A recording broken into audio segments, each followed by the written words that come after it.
میری امت میں اگر کوئی اہل بیت کی فضیلت کا انکار کرتا ہے اس کے لیے جہنم کا ویل ہے۔ امت کو بتانا چاہتے ہیں حضرت فاروق اعظم کے اے لوگوں، تم کو اگر ہم سے محبت ہے خلفائے راشدین سے تو ویسی محبت اہل بیت سے کرو جیسے ہم کرتے ہیں۔ اہل بیت سے محبت کا دعویٰ ہے مگر صحابہ کی نفرت ہے، وہ بھی مومن نہیں ہو سکتا۔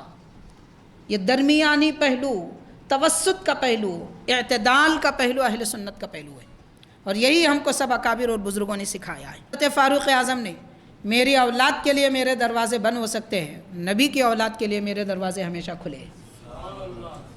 یہ فاروق اعظم رضی اللہ تعالیٰ عنہ، امام حسن امام حسین کی عظمت کیا ہے اپنے عمل اور اپنے قول سے بیان فرما رہے ہیں۔ بیت کرام کی محبت ایمان ہے، اہل بیت کرام کی محبت اللہ کے نبی کی محبت کا ذریعہ ہے، اہل بیت کرام کی محبت اللہ تعالیٰ کی محبت کا ذریعہ ہے۔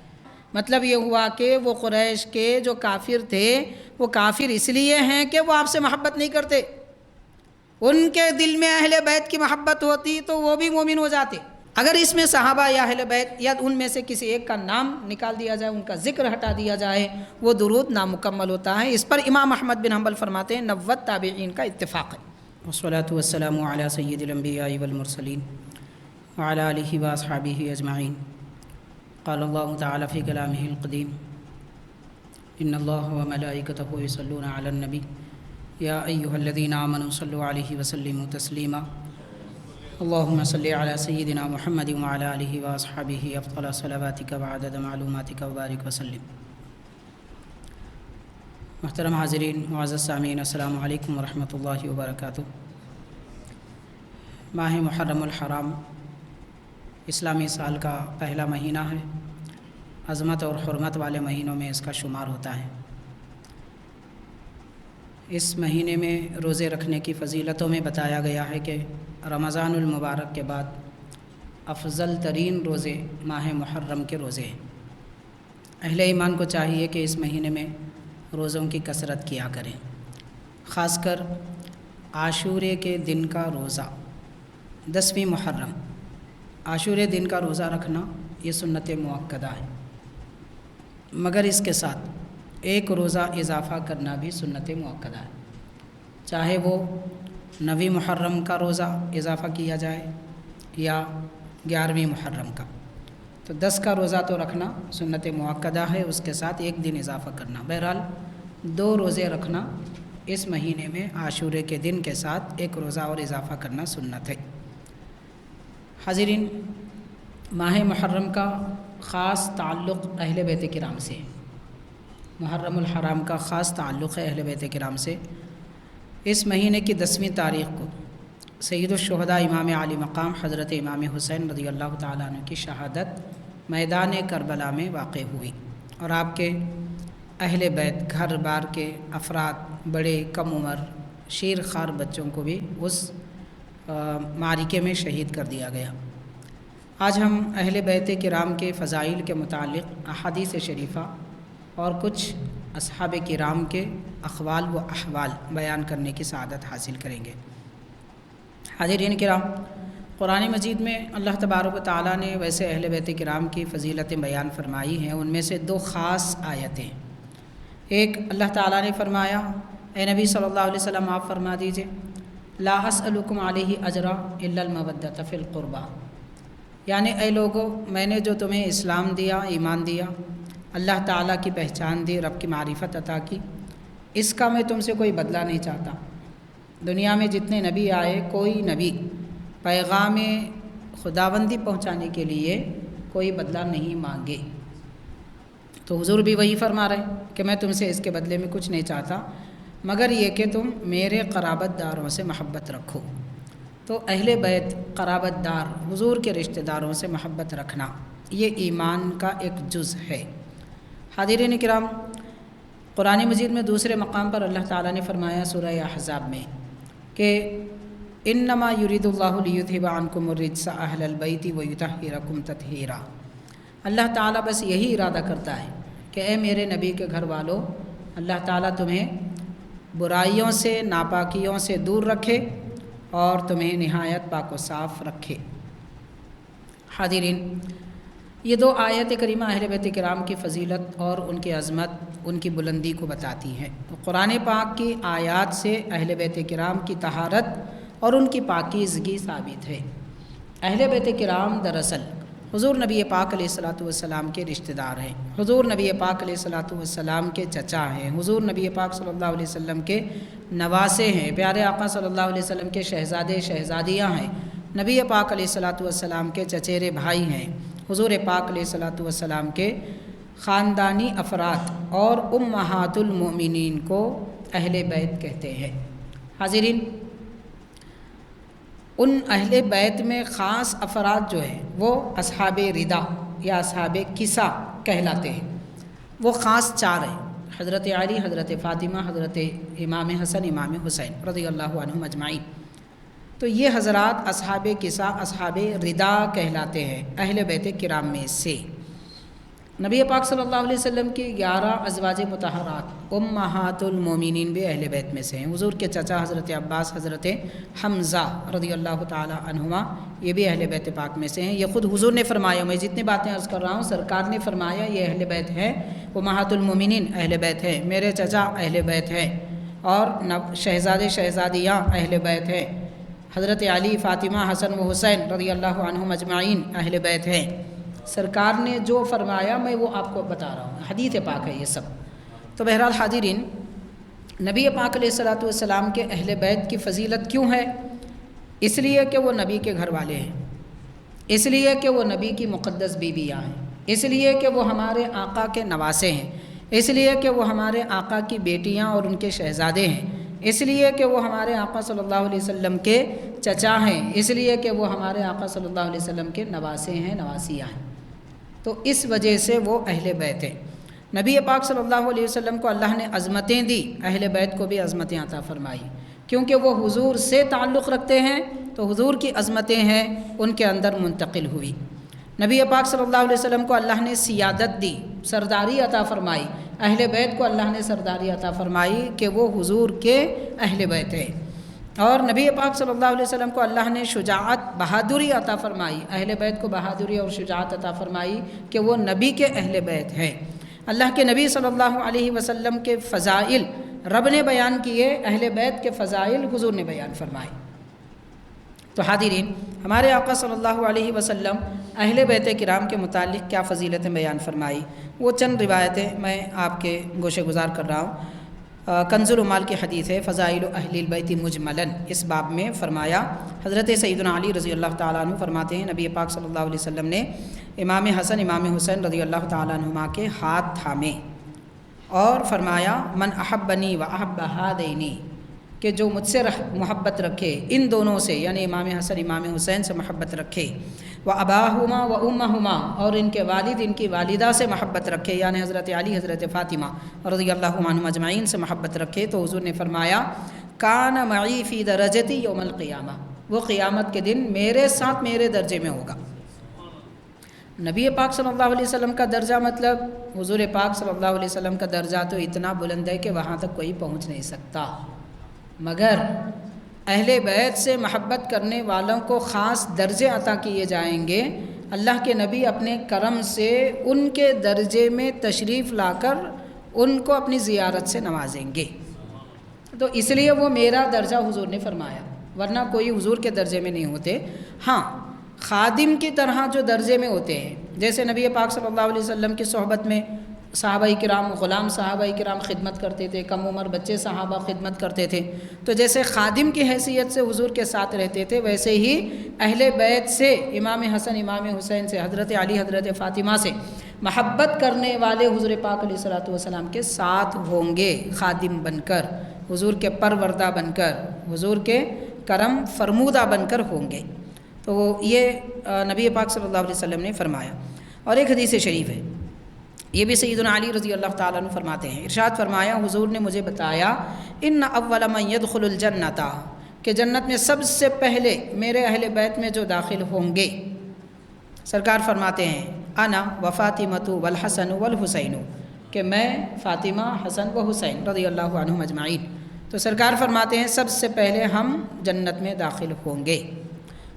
حاضرین کرام، تو حضرت علی رضی اللہ تعالیٰ عنہ بھی وہاں پر تھے، خود حضرت علی فرما رہے ہیں، تو فرماتے ہیں فقلت یا رسول اللہ افا محبونا، حضور کیا ہمارے چاہنے والے بھی ہوں گے آپ کے ساتھ جنت میں جائیں گے؟ تو حضور نے فرمایا من ورائکم، وہ تمہارے پیچھے ہوں گے۔ تو خوشخبری ہے اہل سنت و جماعت کو، یہ خوشخبری اہل سنت و جماعت کو ہے، کیونکہ اہل سنت ایک ایسی جماعت ہے جو اہل بیت سے محبت کرتے ہیں مگر نبی کے صحابہ سے بھی محبت رکھتے ہیں۔ اہل بیت سے محبت رکھتے ہوئے صحابہ سے دشمنی رکھنے والا اہل بیت کا چاہنے والا نہیں ہو سکتا، اور یہ بات خود سرکار نے فرمایا۔ نبی پاک صلی اللہ علیہ وسلم نے فرمایا قیامت کے قریب لوگ آئیں گے جو میرے اہل بیت سے محبت کا دعویٰ کریں گے، سن لو وہ ہم میں سے نہیں ہے۔ کیوں؟ حضور فرماتے ہیں اس لیے کہ وہ میرے صحابہ کو گالی دیتے ہیں۔ تو پتہ چلا کہ یہ خوشخبری جو دی جا رہی ہے، سرکار نے فرمایا کہ میں، علی، فاطمہ، حسن و حسین رضی اللہ عنہم اجمعین جنت میں پہلے جائیں گے۔ حضرت علی رضی اللہ عنہ نے پوچھا حضور ہمارے چاہنے والے؟ تو فرمایا تمہارے پیچھے ہوں گے۔ تو پیچھے جو ہوں گے وہ اہل سنت ہوں گے۔ یہ بات بالکل واضح ہے، اور یہی اس حدیث پاک کا مفہوم تمام علماء اہل سنت، شارحین، محدثین جو بھی گزرے ہیں انہوں نے سب یہی بتایا ہے۔ تو بہرحال حاضرین کرام، خوشخبری ہم اہل سنت و جماعت کے لیے ہے اس میں۔ اور ایک حدیث شریف ہے، حضور پاک صلی اللہ علیہ وسلم نے فرمایا من احبنا اہل البیت فلیعد للفقر جلبابا۔ یہ جہاں پہلی آپ نے خوشخبری سنی، یہ خوشخبری بھی ہے۔ اب جو حدیث پاک آپ نے سنی ہے یہ خوشخبری بھی ہے، مگر اس میں ہمارے لیے ایک اعلان ہے کہ تم تکلیف اٹھانے کے لیے تیار ہو جاؤ۔ پتہ چلا کہ بلا وجہ کے اذیتیں اور تکلیفیں ان لوگوں کو آتی ہیں جو اہل بیت سے محبت کرتے ہیں۔ حاضرین، دنیا میں اذیتیں، تکلیفیں لوگوں کے بدعمالیوں کی وجہ سے بھی آتی ہیں، بد عملی کی وجہ سے بھی اذیت آتی ہے، تکلیف آتی ہے، مصیبت آتی ہے، لیکن بعض ایسی اذیتیں ہوتی ہیں جو اہل بیت سے محبت کی وجہ سے آتی ہے۔ بد عملی کی جو وجہ سے جو مصیبت آتی ہے وہ آفت ہے، اور اہل بیت سے محبت کی وجہ سے جو مصیبت آتی ہے وہ راحت ہے۔ وہ مصیبت میں راحت ہوتی ہے، وہ مصیبت میں درجے بلند ہوتے ہیں، وہ مصیبت میں خطائیں معاف ہوتی ہیں، وہ مصیبت کی وجہ سے اہل بیت کی محبت میں اضافہ ہوتا ہے۔ یہ حدیث پاک ہے، حضور پاک علیہ الصلوۃ والسلام ارشاد فرماتے ہیں، ارشاد فرمایا کہ جو ہم اہل بیت سے محبت کرتا ہے، فرمایا تیاری کر لے، مسلسل تنگ دستی آئے گی، مسلسل تنگ دستی آئے گی جو اہل بیت کرام سے محبت کرتا ہے۔ کیوں؟ حاضرین، اہل بیت سے محبت کا اگر دعویٰ ہے تو اس کی تیاری کی بھی ضرورت ہوگی۔ جیسے ابھی اوپر بتایا گیا، کیا بتایا گیا کہ جو اہل بیت سے محبت کرتے ہیں وہ اہل بیت کے ساتھ پیچھے جنت میں جائیں گے۔ تو جنت کی راحت ایسی ملے گی، دنیا میں مصیبت اٹھائیں گے تو ملے گی۔ تو اہل بیت کرام سے محبت کی، محبوب ہونے کی ایک دلیل یہ بھی ہے، اہل بیت کے چاہنے والے غریب ہوتے ہیں۔ اس کا یہ مطلب نہیں ہے کہ چاہنے والے امیر نہیں ہوتے، زیادہ تر کی بات ہے۔ ماشاءاللہ دنیا میں بڑے بڑے امیر ہیں، وہ بھی اہل بیت سے محبت کرتے ہیں۔ اب بڑی کیا بات ہے، حضور غوث پاک سے بڑے امیر کون تھے ان کے زمانے میں؟ امام اعظم سے بڑے امیر ان کے زمانے میں کون تھے؟ ان سے بڑھ کے محبت اہل بیت سے کون کر سکتا ہے؟ بات ایسی نہیں ہے، مطلب یہ ہے کہ زیادہ تر اہل بیت سے محبت کرنے والے غریب ہوں گے۔ کیوں؟ اس کی وجہ یہ ہے کہ غربت اور تنگ دستی کی وجہ سے ان کے درجے بلند کیے جائیں گے تاکہ وہ اہل بیت کے پیچھے جنت میں جانے کے قابل ہو جائیں۔ اس لیے حضور پاک صلی اللہ علیہ وسلم نے یہ ارشاد فرمایا۔ تو اہل بیت کی محبت کی ایک علامت فقر ہے، تنگ دستی ہے، چاہے تنگ دستی چاہ کر لیں، چاہے عذر میں، مجبوری میں آ جائے، ہر صورت میں فقر ایک دلیل ہے اہل بیت سے محبت کی۔ اس کا یہ مطلب بھی نہیں ہے کہ ہر فقیر، ہر غریب، ہر تنگ دست اہل بیت سے محبت کرنے والا ہو۔ بہت سارے ایسے غریب ہیں معاذ اللہ اہل بیت سے دشمنی رکھتے ہیں، بدبخت ہے، یہ معنی مطلب بھی نہیں ہے۔ محبت پہلی شرط، محبت کے ساتھ پیچھے آنے والی یہ تنگ دستی۔ خیر تو حاضرین، یہ بھی کنز العمال کی حدیث شریف ہے، نبی پاک علیہ الصلوۃ والسلام نے یہ ارشاد فرمایا ہے۔ حضور نبی پاک علیہ الصلوۃ والسلام کے فرامین عالی شان میں اہل بیت کرام کی فضیلتیں بیان کرتے ہوئے پیارے آقا علیہ الصلوۃ والسلام نے یہ بھی ارشاد فرمایا، من لم یعرف حق عطرتی والانصار والعرب فہو لإحدى ثلاثین۔ حضور نے فرمایا کہ میری عطرت یعنی میرے اہل بیت، سرکار فرماتے ہیں میرے اہل بیت کا حق جو نہ جانے اور انصار صحابہ کرام کا حق جو نہ جانے، اہل عرب کا حق جو نہ پہچانے، فرمایا وہ تین میں سے ایک ہوگا۔ مطلب اہل بیت سے بغض رکھنے والا تین بڑے گناہ گاروں میں سے ایک ہوگا، تین انتہائی ذلیل لوگوں میں سے ایک ہوگا۔ انصار سے جس کو محبت نہیں ہے وہ بھی ان تینوں میں سے ایک ہوگا، اور عرب خالص اہل سنت کے عرب کا مطلب گمراہ لوگ نہیں، بالکل نہیں، واضح بات ہے۔ حقیقت میں جو عرب ہے وہ گمراہ بھی نہیں ہوتے، جو عرب حقیقت میں ہے وہ گمراہ بھی نہیں ہوتے۔ تو حضور نے فرمایا جو عرب سے، اہل عرب سے محبت نہ رکھے، ان کا حق نہ جانے، ان کی عزت کو نہ پہچانے، وہ کیا ہوگا؟ تین میں سے ایک ہوگا۔ کیا ہوگا؟ حضور نے فرمایا اما منافقن، یا تو منافق ہے۔ تو پتہ چلا اہل بیت سے محبت نہیں ہے تو منافق ہے، انصار سے محبت نہیں ہے تو منافق ہے، خالص اہل عرب سے محبت نہیں ہے تو منافق ہے۔ پھر فرمایا وَإِمَّا لَزَنِيَّةٌ، یا پھر وہ حرام کی اولاد ہے، اللہ کے نبی کا فرمان ہے۔ پھر فرمایا یا پھر وہ ایسا ہے کہ ناپاکی کی حالت میں پیدا ہوا۔ تو یہ تینوں میں سے ایک ہوگا، جو اہل بیت سے محبت نہ رکھے گا، ان کا حق نہ جانے گا، ان کی تعظیم نہ کرے گا اور ان کا حق نہ دے گا۔ تو دنیا میں سب سے بڑا اہل بیت کا حق مارنے والا کوئی بدبخت گزرا ہے تو وہ یزید ہے، وہ یزید ہے۔ تو حاضرین، حضرت نبی پاک علیہ الصلوۃ والسلام نے اہل بیت کرام سے محبت، انصار صحابہ کرام سے محبت کے علامتیں اس حدیث پاک میں بیان فرمائی، اور یہ بھی ارشاد فرمایا پیارے آقا صلی اللہ علیہ وسلم نے کہ نبی پاک صلی اللہ علیہ وسلم نے فرمایا واللہ، خدا کی قسم، لا يدخل قلب امرئ ایمان حتی یحبکم للہ ولقرابتی، کہ اے میرے اہل بیت، اس آدمی کے دل میں ایمان داخل ہی نہیں ہو سکتا، وہ دعوے کر لے کہ میں مومن ہوں لیکن اس آدمی کے دل میں ایمان داخل نہیں ہو سکتا جو اے میرے اہل بیت تم سے محبت نہ کرے اور صرف میری قرابت داری کی وجہ سے۔ مطلب یہ ہے کہ اہل بیت سے محبت حضور کے اہل بیت ہونے کی وجہ سے، حضور کی رشتہ داری کی وجہ سے، کوئی اور وجہ نہیں ہے، وہ ایک ہی وجہ ہے اصل، باقی سب اور وجوہات اس کے بعد ہے۔ پہلی وجہ نبی پاک صلی اللہ علیہ وسلم کے اہل بیت سے محبت کی یہ ہے کہ وہ نبی کے گھر والے ہیں، نبی کے گھر والوں سے بڑھ کر کوئی اور نہیں۔ تو حاضرین کرام، نہ ہمارے رشتہ دار، نہ ہمارے دوست و احباب، نہ ہمارے ماں باپ، ان سب سے بڑھ کر نبی کے گھر والوں کی عظمت اور ان کی محبت ہے۔ تو حضور پاک علیہ الصلوۃ والسلام نے فرمایا لقرابتی، میری محبت کی وجہ سے جو تم سے محبت نہ رکھے اس کے دل میں ایمان نہیں آ سکتا، ایمان ہی نہیں آیا تو اب وہ کلمہ پڑھ لے، نماز پڑھ لے، کیا ہوگا؟ تو پتہ چلا کہ عبادات اور نیکیوں کے ساتھ میں اہل بیت کی محبت شرط ہے۔ حاضرین کرام، حضور پاک علیہ الصلوۃ والسلام نے یہ بھی ارشاد فرمایا من سرہ ان یحیا حیاتی ویموت مماتی ویسکن جنت عدن التی غرسها ربی، جو آدمی یہ چاہتا ہے، جس آدمی کو یہ بات خوش کر دے، کون اس بات سے خوش ہے؟ ہر کوئی ہوگا، کیا کہ ارشاد فرمایا ویسی زندگی گزارے جیسی میری زندگی۔ پیارے آقا فرما رہے ہیں کہ جو میری جیسی زندگی گزارنا چاہتا ہے اور میری طرح دنیا سے جانا چاہتا ہے، یعنی اس آدمی کی موت آئے تو سرکار فرماتے ہیں کہ میری طرح اس کا آخری وقت آئے۔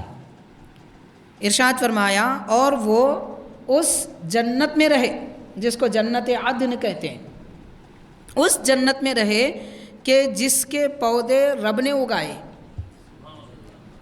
جس کے پودے، جس کے درخت اللہ نے اگائے، اس جنت میں اگر کوئی رہنا چاہتا ہے، سرکار دو عالم صلی اللہ علیہ وسلم نے فرمایا فَلْيُوَالِي عَلِيًّا مِّن بَعْدِي، اسے چاہیے کہ وہ میرے بعد حضرت علی سے محبت کرے۔ کیوں؟ حضور پاک صلی اللہ علیہ وسلم کے بعد حضرت مولا علی سے نفرت کرنے والا ٹولہ پیدا ہوا تھا، خارجی۔ یہ خارجی کون ہے، یہ رافضی کون ہے؟ ان سے جدا کرنے کا جو معاملہ اور ان کی گمراہیوں کو جو بتائے تھے وہ صحابہ کرام تھے، اہل بیت کرام تھے، اور امام اعظم، امام شافعی، امام مالک، امام احمد بن حنبل، ان بزرگوں نے بتایا کہ یہ خارجی ہیں، یہ رافضی ہیں، ان سے دور رہو، اور یہ اہل سنت ہیں جو صحابہ کے طریقے پہ، اہل بیت کے طریقے پہ چلتے ہیں۔ تو ارشاد فرمایا پیارے آقا صلی اللہ علیہ وسلم نے کہ اگر کوئی میرے بعد حضرت علی سے محبت کرے، ولی والی ولی یہو، اور علی جس کو چاہے ان سے محبت کرے۔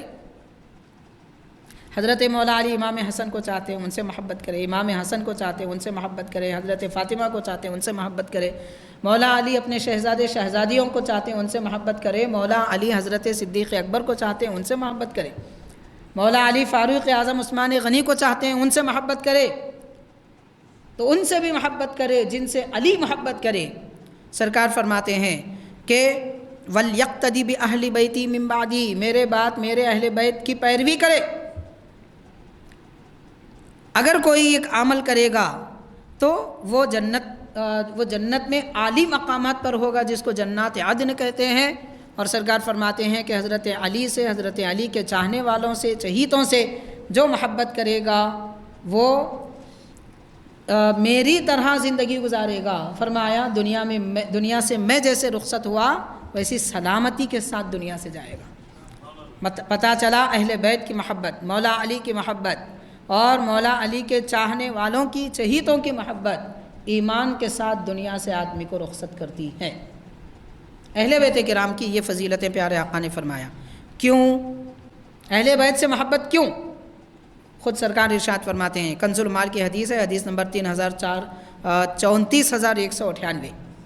سرکار نے ارشاد فرمایا فَإِنَّهُمْ عِطْرَتِي، میرے اہل بیت سے محبت اس لیے کرو کہ وہ میری عطرت، مطلب میری اولاد ہے، میرے رشتہ دار ہیں۔ تو معلوم ہوا سرکار کے رشتہ دار ہیں، اس لیے محبت کرنا ہے۔ محبت اہل بیت کی فضیلت حضور کی وجہ سے، صحابہ کو بھی فضیلت ملی سرکار کی وجہ سے، اہل بیت کو بھی فضیلت ملی سرکار کی وجہ سے۔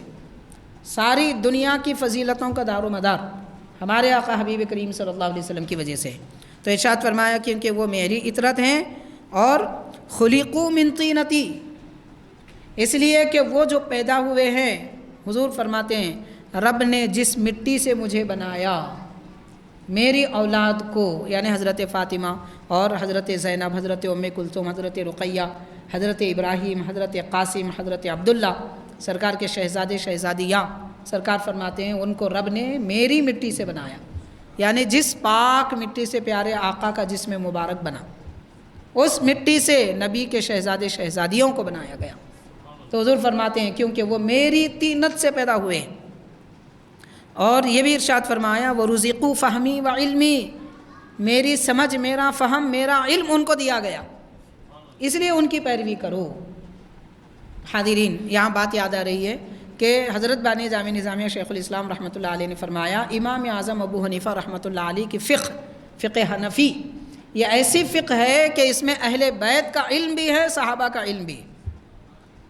جو چاہتا ہے کہ اہل بیت کی پیروی کرے وہ امام اعظم کی فقہ کو مانے، اور جو چاہتا ہے کہ صحابہ کی پیروی کرے وہ امام اعظم کی فقہ کو مانے۔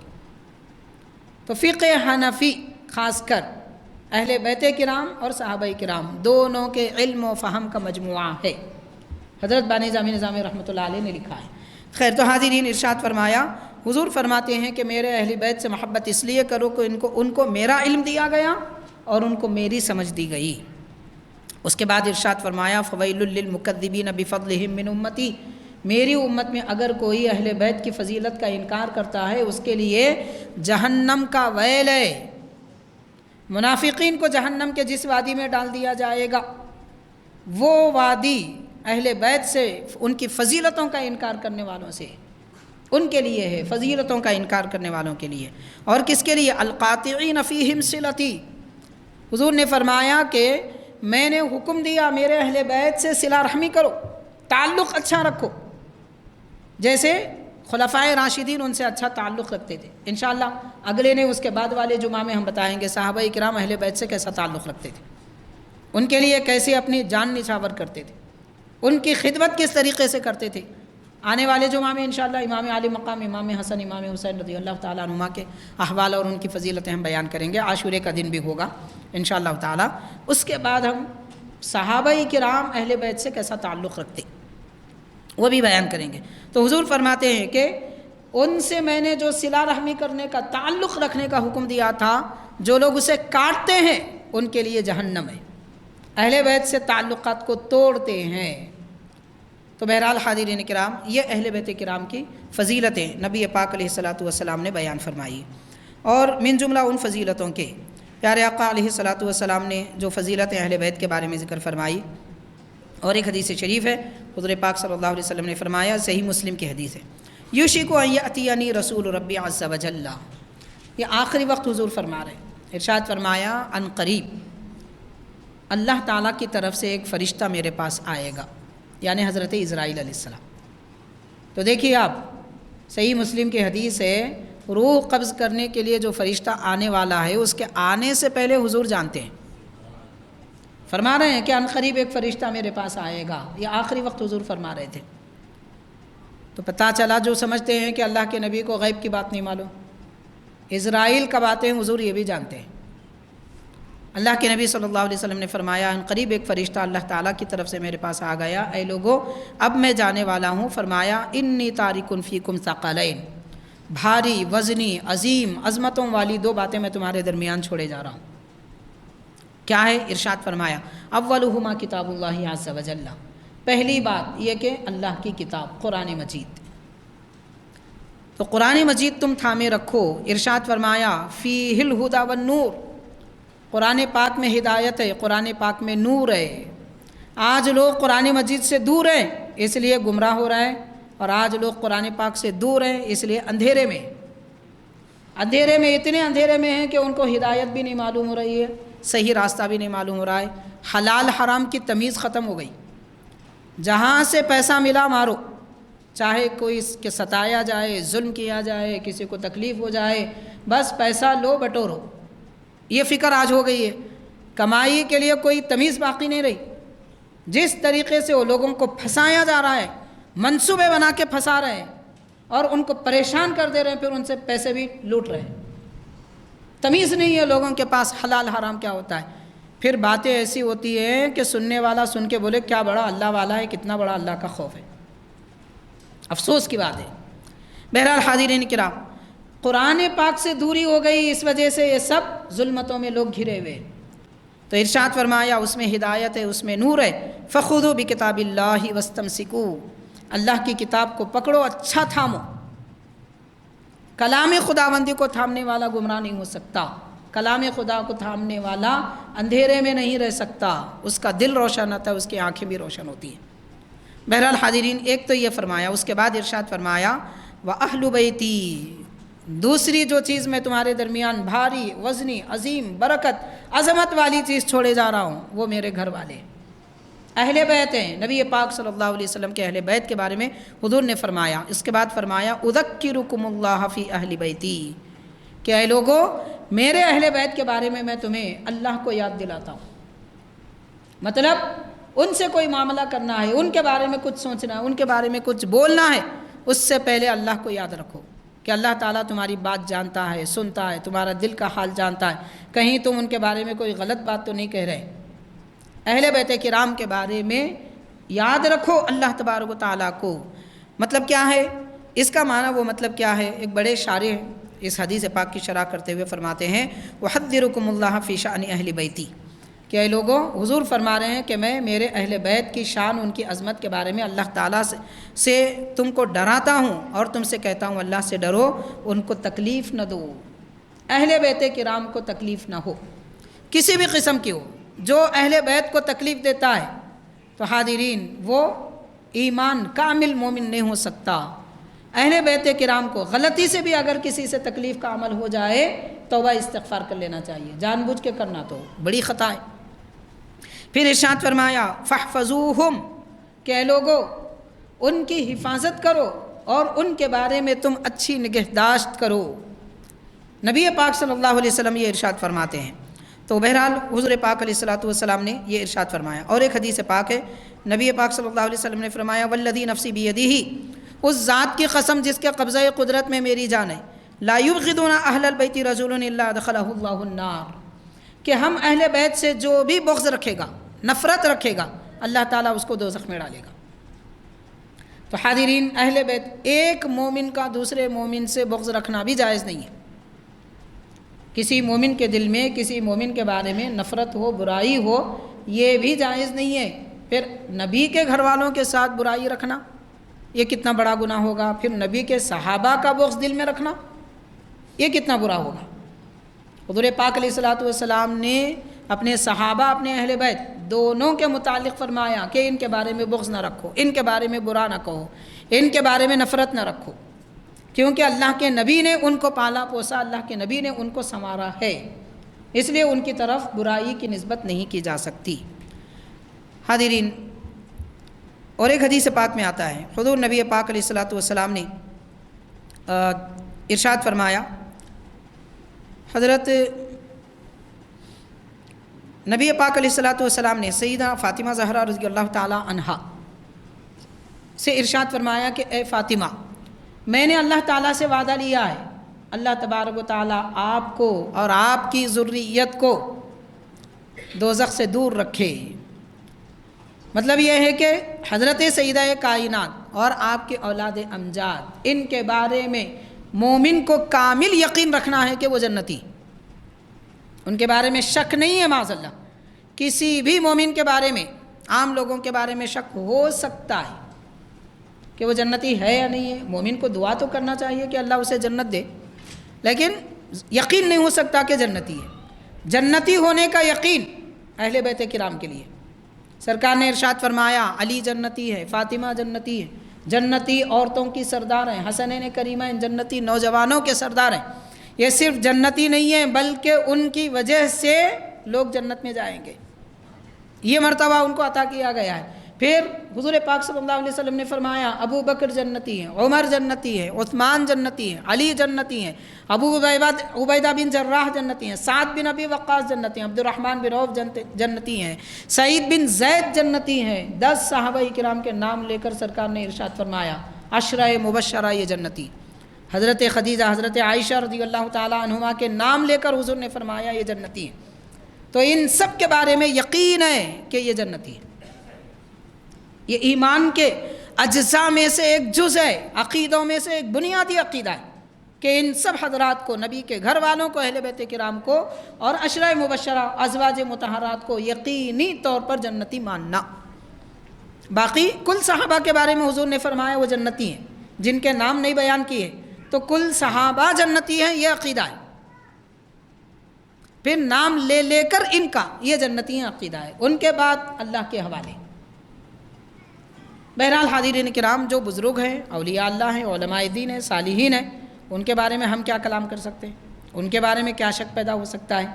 لیکن جو عقیدہ ہے اہل سنت کا کہ ان کے بارے میں یقین ہے، باقی کے بارے میں شک نہیں ہے۔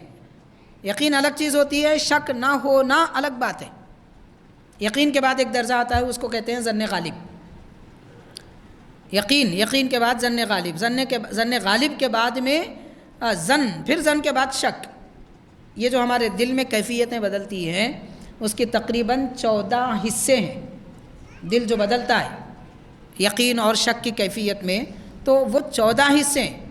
ان میں سے یقین کا درجہ جنتی ہونے کا ان کا جن کا نام حضور نے بیان فرمایا، عمومی طور پر جن کے بارے میں فرمایا اہل بیت اور صحابہ جنتی ہیں، وہ عمومی طور پر ہیں۔ باقی مومن کے بارے میں بھی فرمایا حضور نے کہ نمازی جنتی ہے، تو ہر نمازی جنتی ہے۔ لیکن یہ نہیں کہ اس کو بتا کر آج کے زمانے میں کہ یہ جنتی ہے نام لے کر ہم نہیں کہہ سکتے، ہم نہیں کہہ سکتے، آپ نہیں کہہ سکتے، کوئی نہیں کہہ سکتا، اللہ کے رسول فرما سکتے ہیں۔ تو خیر، یہ ایک اضافی بات تھی۔ حضور پاک علیہ الصلوۃ والسلام نے حضرت سیدہ فاطمہ رضی اللہ تعالیٰ عنہ کو مخاطب کر کے ارشاد فرمایا، اور ایک حدیث پاک میں آتا ہے پیارے آقا نے فرمایا کہ میں نے وعدہ لیا ہے اللہ تعالیٰ سے 70 مرتبہ ایک دو بار کی بات نہیں کی جا رہی ہے، 70 بار حضور فرما رہے ہیں میں نے اللہ سے وعدہ لیا ہے کہ میرے اہل بیت کو اللہ جنت میں داخل فرما دے۔ تو یہ فضیلت بھی پیارے آقا صلی اللہ علیہ وسلم نے اہل بیت کرام کے بارے میں فرمائی۔ یہ سب کیوں؟ ہمارے یقین کے لیے، یعنی ہم مومنین کو یقین رکھنا ہے کہ ہمارا ایمان ایسا ہو اہل بیت جنتی ہے، ہمارا ایمان ایسا ہو کہ نبی کے نواسے جنتی ہیں، ہمارا ایمان ایسا ہو کہ نبی کے داماد حضرت مولا علی جنتی ہیں، آپ کے شہزادے شہزادیاں جنتی ہیں۔ یہ یقین رکھنا ہم پر لازم ہے، اس لیے یہ احادیث پاک بیان کی گئی ہے۔ حاضرین کرام، بعض بزرگان دین اولیاء اللہ کے متعلق بھی حدیث پاک میں انہوں نے جو اہل بیت کی فضیلت بیان فرمائی۔ امام شافعی رحمۃ اللہ علیہ فرماتے ہیں، آپ کا دیوان ہے دیوان الامام الشافعی، اس میں ارشاد فرمایا آپ نے، یا آل بیت رسول اللہ حبکم فرد من اللہ فی القرآن انزلہ، اے میرے اللہ تبارک و تعالیٰ نے قرآن میں نازل فرمایا کہ تمہاری محبت فرض ہے۔ امام شافعی رحمۃ اللہ علیہ جیسی شخصیت جو دنیا میں کتنے لاکھوں لوگ ان کی پیروی کرتے ہیں، وہ ارشاد فرما رہے ہیں اہل بیت کرام کی محبت فرض ہے۔ یکفیکم من عظیم الفخر انکم، کہ بڑا فخر، بڑی عظمت کی بات کافی ہے، اس بات کے لیے، فخر کے لیے اتنی بات کافی ہے کہ تم من لم یصلی علیکم لا صلاۃ لہ، کہ تم پر جو سلام درود نہ پڑے اس کا کوئی درود قبول نہیں۔ حدیث پاک ہے دراصل، حضور پاک صلی اللہ علیہ وسلم نے فرمایا، اے لوگو مجھ پر درود پڑھو اور ایسا درود پڑھو کہ میری آل کو بھی اس میں شامل کرو۔ اللہم صلی علی محمد وعلی آلہ، یہ کہو۔ پھر اس کے بعد دوسری حدیث پاک میں آتا ہے، اللہم صلی علی محمد وعلی ازواجہ وذریاتہ وآلہ، یہ کلمات بھی ملتے ہیں۔ مختلف حدیثوں کو سب کو جمع کر دیا جائے تو وہ درود جس درود میں اہل بیت کا نام نہ ہو، وہ درود جس درود میں صحابہ کا ذکر نہ ہو، وہ درود جس درود میں ازواج مطہرات کا ذکر نہ ہو، وہ نامکمل ہے۔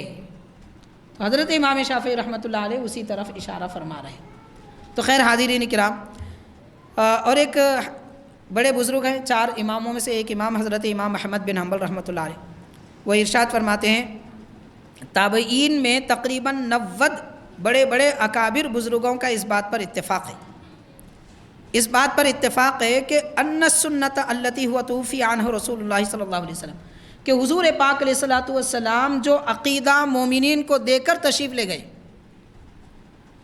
اس پر تابعین 90 تابعین کا اتفاق ہے۔ صرف امام احمد بن حنبل جن سے ملے ہیں تابعین وہ 90، باقی امام اعظم جن سے ملے وہ الگ تابعین ہیں، اور بڑے بڑے اکابر جو تابعین، تابعی کا مطلب ہوتا ہے صحابہ کو دیکھنے والے، صحابہ سے علم سیکھنے والے۔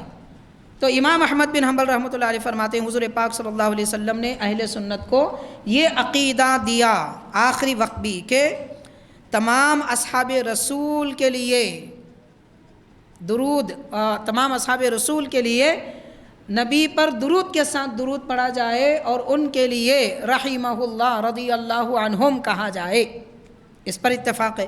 پھر نبی پاک صلی اللہ علیہ وسلم کے تمام اولاد، ازواج اور حضور کے سسرالی رشتہ داروں کے لیے بھی رضی اللہ عنہ رحمہم اللہ کہا جائے، اس پر 90 تابعین کا اتفاق ہے۔ امام احمد بن حنبل رحمۃ اللہ علیہ فرماتے ہیں، ساری بات کا خلاصہ یہ کہ جب درود پڑھیں اللہم صلی علی سیدنا محمد وعلی آلہ واصحابہ وذریاتہ وازواجہ، یہ پڑھا کرے، یا کم از کم وعلی آلہ واصحابہ تو ضرور کہیں۔ اگر اس میں صحابہ یا اہل بیت یا ان میں سے کسی ایک کا نام نکال دیا جائے، ان کا ذکر ہٹا دیا جائے، وہ درود نامکمل ہوتا ہے۔ اس پر امام احمد بن حنبل فرماتے ہیں 90 تابعین کا اتفاق ہے۔ تو اہل بیت کرام کی فضیلت اس سے بھی واضح ہو جاتی ہے۔ حاضرین کرام، حضور نبی پاک علیہ الصلوۃ والسلام کے اہل بیت کرام کی تمام تر فضیلتیں جو کچھ بھی بیان کی گئی ہیں، یہ ان کی فضیلتیں اس وجہ سے ہے کہ ان کو پیارے آقا علیہ الصلوۃ والسلام سے خاص نسبتیں، اور آیت کی تفسیر کے بیان میں جو اہل بیت کے متعلق تفسیر آئی، حدیث پاک آیت آئی ہے، اس کے متعلق فرمایا، جیسے ان الذین آمنوا وعملوا الصالحات سیجعل لهم الرحمن ودا، یہ قرآن پاک کی آیت ہے، سورہ مریم آیت نمبر 96۔ اس میں بتایا جا رہا ہے کہ جو لوگ ایمان لائے، نیک عمل کیے، ہم اللہ تعالیٰ فرماتا ہے کہ ان کے لیے رحمان نے محبت ان کے دلوں میں ڈال دی، جو ایمان لائے نیک عمل کیے، اللہ تعالیٰ نے ان کے دلوں میں محبت ڈال دی۔ کس کی محبت؟ تو اس کی تفسیر میں بیان فرمایا جا رہا ہے کہ ارشاد فرمایا الصواعق المحرقہ میں حضور پاک علیہ الصلوۃ والسلام نے یہ ارشاد فرمایا کہ احبوا اللہ لما یغدوکم بہ من نعمہ، کہ اے لوگو اللہ تعالیٰ سے محبت کرو، اس لیے کرو کہ اللہ تعالیٰ نے تمہیں اپنی نعمت سے غذا عطا فرمائی، اپنی نعمتیں دے کر تمہیں پالا پوسا، ربوبیت کا اظہار فرمایا، تو اللہ نے رزق دیا، اللہ تعالیٰ سے محبت رکھو۔ ارشاد فرمایا وَأَحِبُّونِي لِحُبِّ اللَّهِ عَزَّ وَجَلَّ، حضور فرماتے ہیں میرے امتیوں مجھ سے محبت رکھو، اس لیے کہ اللہ نے مجھے نبی بنایا، یعنی اللہ سے محبت رکھو کہ وہ نعمتیں دیتا ہے، مجھ سے محبت رکھو کہ رب نے مجھے نبی بنایا۔ پھر ارشاد فرمایا حضور نے وَأَحِبُّ أَهْلَ بَيْتِي لِحُبِّي، اور میری محبت کی خاطر اہل بیت سے محبت رکھو۔ تو اہل بیت کرام کی محبت نبی کی محبت کی وجہ سے ہے۔ حضور پاک علیہ الصلوۃ والسلام نے یہ حدیث پاک اس آیت پاک کی تفسیر میں بیان فرمائی، تو معلوم یہ ہوا کہ جن کے دل میں ایمان ہے اس کے دل میں اللہ کے رسول کی، اللہ تعالیٰ کی اور نبی کے اہل بیت کی محبت ہوتی ہے۔ اگر اہل بیت کی محبت دل میں نہیں ہے تو حاضرین اس کے بارے میں باضابطہ حدیث پاک میں جیسا کہ ابھی گزرا، حضور نے فرمایا جو ہم اہل بیت سے بغض رکھے وہ دوزخی ہے۔ ایک عام مومن سے بھی نفرت اور بغض رکھنے کی اجازت نہیں ہے، نبی کے گھر والوں سے بغض ہو معاذ اللہ تو وہ کیسے مومن ہو سکتا ہے، وہ تو دوزخی ہے، اس کی صراحت باضابطہ بیان کی گئی ہے۔ حاضرین، حضور نبی پاک علیہ الصلوۃ والسلام کے صحابہ کرام کس طریقے سے اہل بیت کرام سے محبت کرتے تھے، اس کی تھوڑی سی باتیں میں عرض کر کے اپنی بات ختم کروں گا۔ حضرت عمر رضی اللہ تعالیٰ عنہ کے زمانے میں بارش نہ ہوئی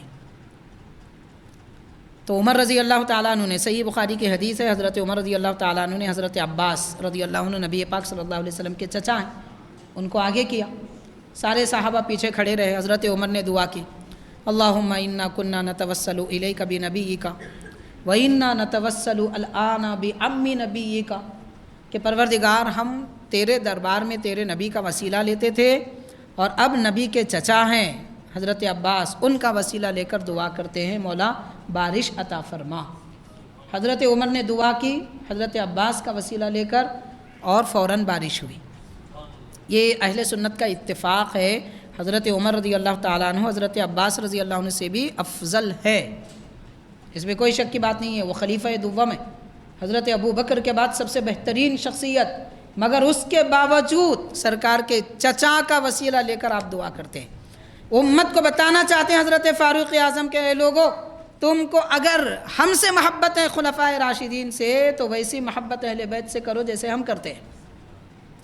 اہل بیت سے محبت نہیں ہے اور خلفاء کی محبت کی بات ہوتی ہے تو پھر وہ نہ اہل سنت ہے نہ کامل مومن ہے، بلکہ اگر اہل بیت کی نفرت کی بات کوئی کرتا ہے معاذ اللہ وہ تو دوزخی ہے، دوزخی، اس میں کوئی شک کی بات نہیں ہے۔ حضرت فاروق اعظم وسیلہ جیسا عمل اللہ کے دربار میں دعائیں مانگنے کے لیے حضرت عباس کا لیا کرتے تھے۔ حضرت عباس رضی اللہ تعالیٰ عنہ سرکار کے چچا ہیں، پیارے آقا صلی اللہ علیہ وسلم نے ان کے اوپر بھی ایک حدیث پاک میں آتا ہے حضرت عباس پر بھی چادر اڑائی۔